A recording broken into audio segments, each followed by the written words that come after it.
From Interior Alaska's most trusted news source, this is the Fbx Evening News.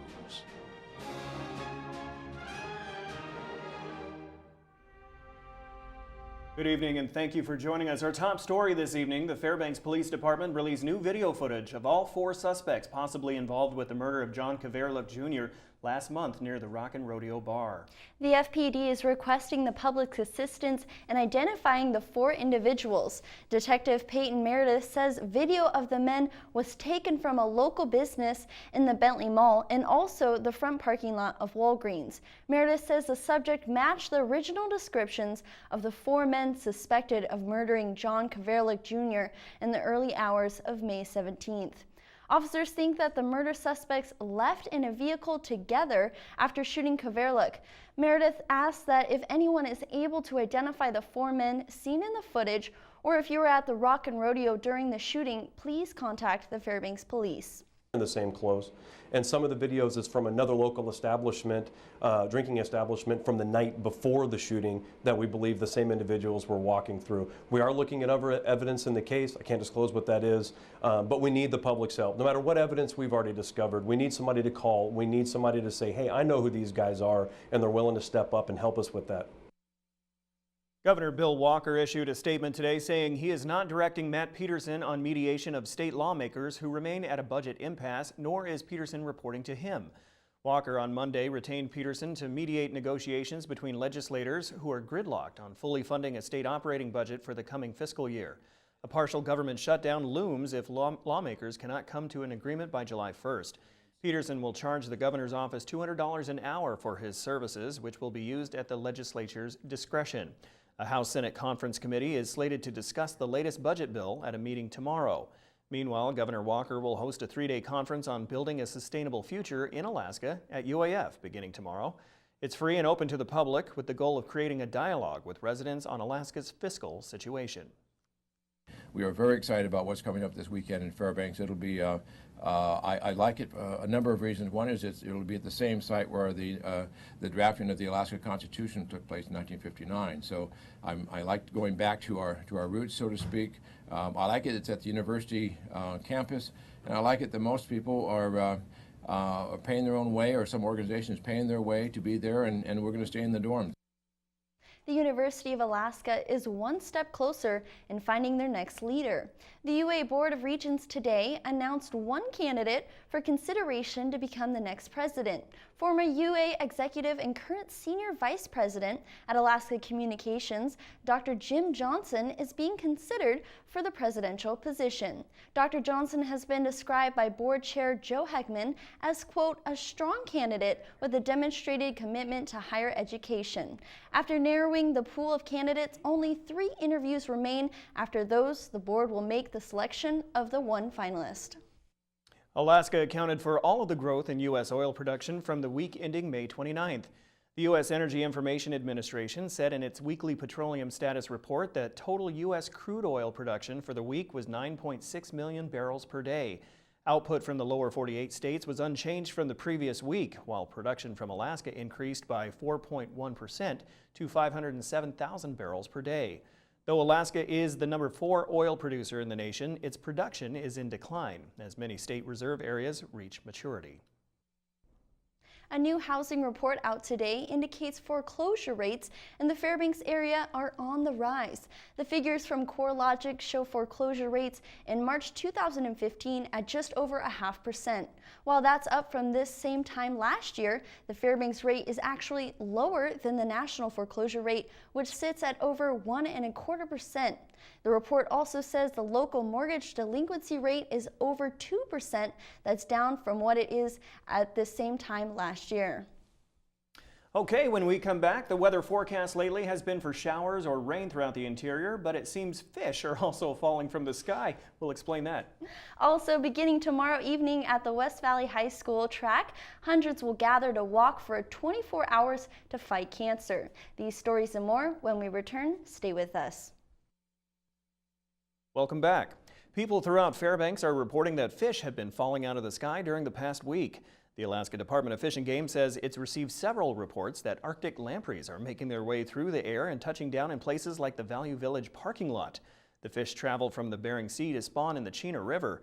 Experts say the airborne lampreys are in the spawning adult phases of their lives, which is the reason they're making their way to the interior.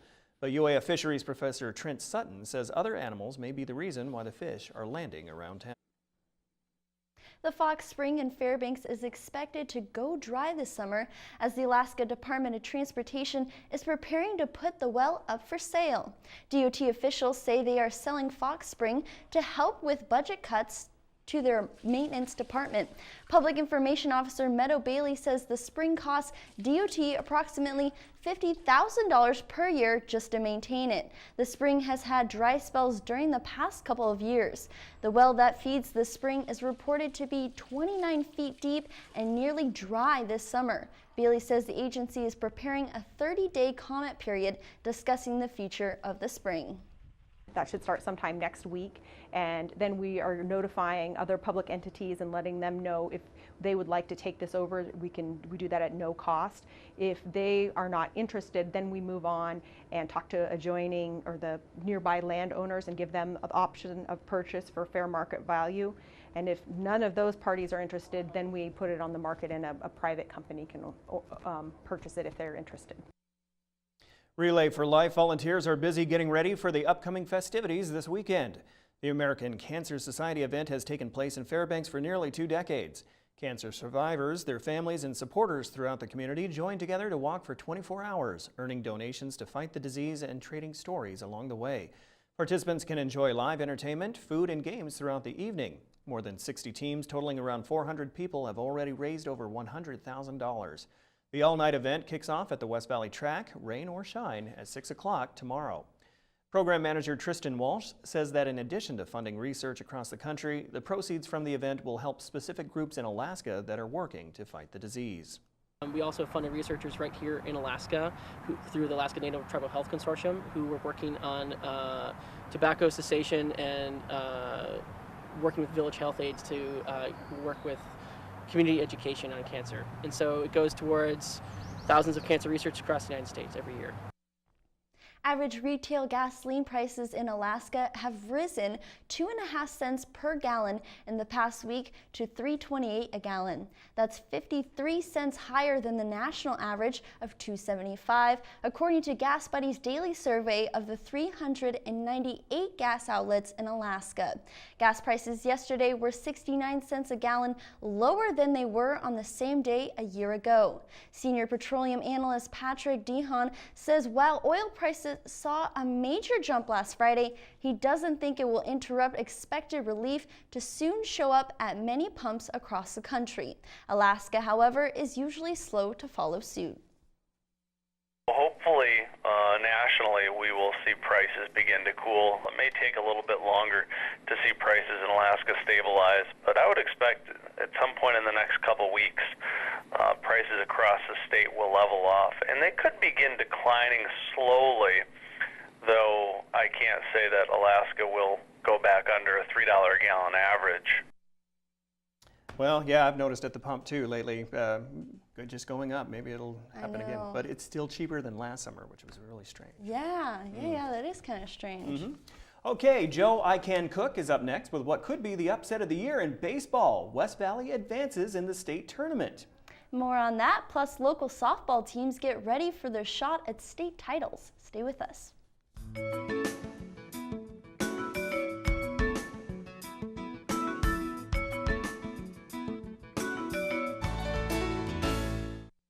Welcome back, Interior Sports fans. Joe Cook here with your local Thursday Sportscast. And the opening day of the state baseball tournament, the West Valley Wolfpack pulled off a huge upset with just 10 players. They beat #1 seed Ketchikan 4-0 to advance to the state semis for the second time in program history. Tyler Chrisman threw 6 Ks on 112 pitches in a complete game shutout. Casey Hendricks, he gave up 3 earned with 7 walks for the Kings. Blake Sorthout hit the game-winning RBI in the top of the second. The Pack got a 3 spot in the top of the 6th to pull away with 2 walked runs, and they also scored on a wild pitch. Lathrop was another surprise, losing 15-0 to Juneau today. Lathrop had 3 hits and 3 errors in the loss. But West Valley, they move on. Here's West Valley head coach Mark Wade on the remarkable win.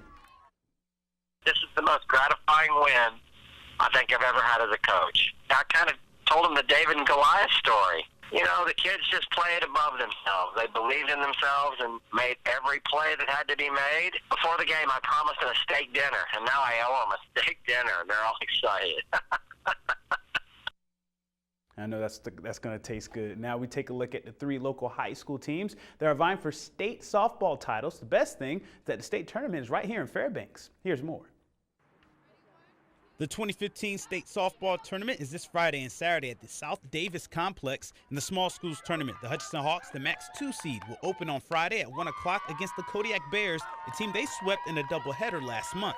Being on home turf is an upside for this group. Family gets to come watch and friends and have an audience that we recognize compared to not recognizing because it's in Anchorage, so it's pretty awesome. It's different, but it's comfortable.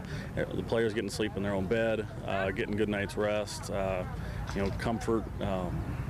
Hopefully that'll put everybody in a relaxed frame of mind and go out and play their best. The North Pole Patriots will have a first-round bye, and they will face the winner of the Sitka-Homer game at 3:30 on Friday. The Patriots feel they are the team with an ace and a stout defense that can make a deep run. I think we need to focus on letting Carissa trust us as being behind her and backing her up so that she knows for the rest of the tournament that we will be there the entire time. Well, no matter who it is, we're going to have to play 100%. State tournament's always tough. And all the teams always come to play, and everybody wants to win, so we'll have to take one inning at a time. Lastly, in the large school state tournament, the West Valley Wolfpack will represent the interior. They will go up against West Anchorage at 1 o'clock on Friday. Right now, their team chemistry and play is coming together at the right time. I haven't played on this team where the chemistry in the team has been so strong before, and it really feels like we connect every single player every single day, all the time. There isn't really a weak point in our team. If our pitching is where it needs to be, and then we play loose and we play good defense, then it's all up to hitting. You know, at this level, every team can hit. So we have to be one of those teams that are hitting. You get hot, you can roll through 2 days. The Wolfpack are loose and ready, as are the other home teams in this year's state tournament. Watch KTVF 11 Sports for results. Joe Cook reporting. A former local high school star is coming back home to play for the Alaska Nanooks. West Valley High School and West Valley College product Lorenzo Graham signed a national letter of intent on Wednesday to play for head coach Mick Durham and the Nanooks. Graham made the announcement on Twitter yesterday. In his sophomore season at West Valley College in Saratoga, California, the 6-foot, 195-pound guard averaged 16.3 points a game and was top 15 in rebounding. Graham was an All-Coast Conference South honorable mention as a freshman and a first-teamer this past season. A competition that's the first of its kind will be happening right here in Fairbanks this weekend. The first ever statewide CrossFit competition is Saturday and Sunday from 10 to 4 at the Carlson Center, and it's free and open to the public. It's called the Alaskan Affiliate Cup. CrossFit affiliates from all over the 49th state will compete in head-to-head team competitions to earn the cup and have the title of the fittest gym in Alaska. CrossFit Fairbanks owner Kane Green tells us more about this inaugural event. It's a team competition, so each affiliate needs a minimum of 10 people, and we'll go head-to-head over 2 days. There's 25 events. We've done competitions in the past, but this is the first one on this level. We're going to try to do it every year. The winning team gets a giant cup and a claim to the fittest gym in the state. And you may get motivated and get into CrossFit after seeing this weekend's event and be the next Samantha Tolbert. The West Valley product finished 11th overall in the CrossFit Games West Regionals over the weekend. She finished 11th last year as well, but this year in Tacoma, Washington, she finished with 4 top 10s, a top 15, and a top 25 finish after 7 events. And if you're into sports of a different ilk, then you can try your hand at Ultimate Frisbee. That's a very different sport. It's different as it gets. The Fairbanks Ultimate Association will be hosting its 13th annual Sombrero Hat Tournament this weekend at the Hesray Softball Complex. Over 100 Ultimate Frisbee players from across the state are expected.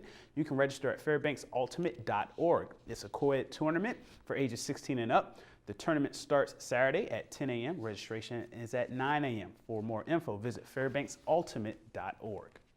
And that'll do it for sports tonight. Mike Schultz is next with your 4 weather forecast, and we'll catch you next time. And welcome back to the weather segment of our newscast. I'm Daryl. Of course, Mike Schultz actually has the evening off. Why? Because Stephanie Woodard's celebrating her 10-year anniversary with her husband by getting remarried. So that's where he is, and we wish Stephanie congratulations and everything that goes with it. It's her day. So let's go to the almanac and let's see what we can see. Our recent high today was 64, our recent low was 44, record high set in 1993. That's 86 degrees. Record low of 29, that's below freezing, set in 2006. That wasn't too long ago. Sunrise, sunset equaled 20 hours and 49 minutes, a gain of 7 minutes over yesterday. Let's go ahead now and take a look at temperatures across the state for the day. And as you can see, Barrow checking in with 30 degrees. A little chilly for Fort Yukon at 52. Nome, 48 degrees, overcast conditions there. And then, some wetness down to the southwest. Bethel checking in at 58 degrees. Anchorage, Bull, and Kodiak, 53, 50 for them. And the rain has returned to the Panhandle. Juneau, 53, while Ketchikan got rain and 51 degrees today. Interesting. Okay, let's go ahead and take a look down at the lower 48, see what we can see. How about it? As you can see, nice day for Seattle up in the northwest there, 73 degrees, hot in Vegas, 92, even hotter in Phoenix with 97. Even San Francisco getting into 70-degree territory for the day. Pretty much nothing else toward the central and southern states, just overcast conditions for them, and that's good because they've had plenty of water over the past 2 weeks. Speaking of water, there is a system off of the coast of Florida affecting Miami, who checked in today with 87 degrees, and also another system to the north, New York, 65 degrees, ditto for DC. Let's go ahead and take a look at that forecast for this weekend. Well, yeah, the jet stream is going to plunge lower, and that usually means PM thunderstorms for a lot of the central and plain states, as well as even up toward north when you're looking at Illinois and Minnesota as well. They'll see some activity this weekend. Hopefully it's just going to stay thunderstorms and nothing severe for them. Let's go ahead now and go back to Alaska.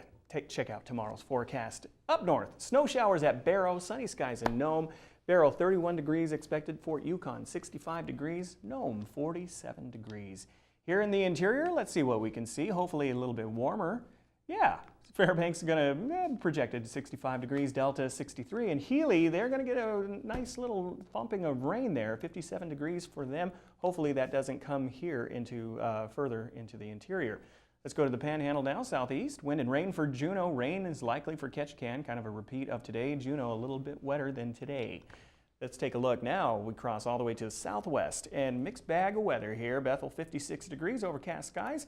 Kodiak seeing some plenty of moisture, as well as Cold Bay, 51 degrees. Well, temperatures in the low to mid 50s for all three. Okay, let's go ahead now and take a look at, there we go. The wind and showers for South Central, for Anchorage, rain for Valdez and Homer. Temperatures kind of cold too, in the low 50s for them. Okay, now let's advance and see about our fishing conditions. Yes, brought to you by, of course, LifeMed Alaska. As you can see in Valdez, halibut fishing is quiet, but and there's no salmon yet, but there are reds reported in Kenai River. Kenai closed to kings until June 30th. Reds are on the move, though. In Matanuska Valley, king fishing should increase this weekend. Quartz Lake looking good. Once again, thank you to LifeMed Alaska for sponsoring our fishing conditions report. Okay, here's our short-range forecast for tonight. We could see some showers, isolated though they be. 47 degrees overnight low.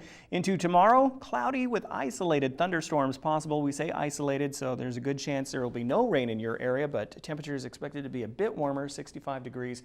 And then, of course, that is all she wrote for us for the short-range forecast. Just one more time for you, 47 degrees overnight low. So preparing for some wetness, but not too terrible. It's going to be hit or miss around the interior, as it is usually in June. So we get showers in one area, and there's reports of maybe even some good downpour, but then all the way across town, nothing. So can we expect some good weather for this weekend, you think? Hopefully. I know that Relay for Life would appreciate it if they don't get any rain on that overnight, but there is a possibility into the weekend, so we'll know more tomorrow, obviously. All right. Well, we'll do that tomorrow. Yeah, absolutely. Okay, that will wrap up this edition of the Fairbanks Evening News. We are glad you could join us. Tonight on NBC Nightly News. And, that's next with Lester Holt. That's right, that's him. Join us here 6 days a week at 6 and 11 or online anytime, webcenter11.com. From all of us here at the News Center, have a good night.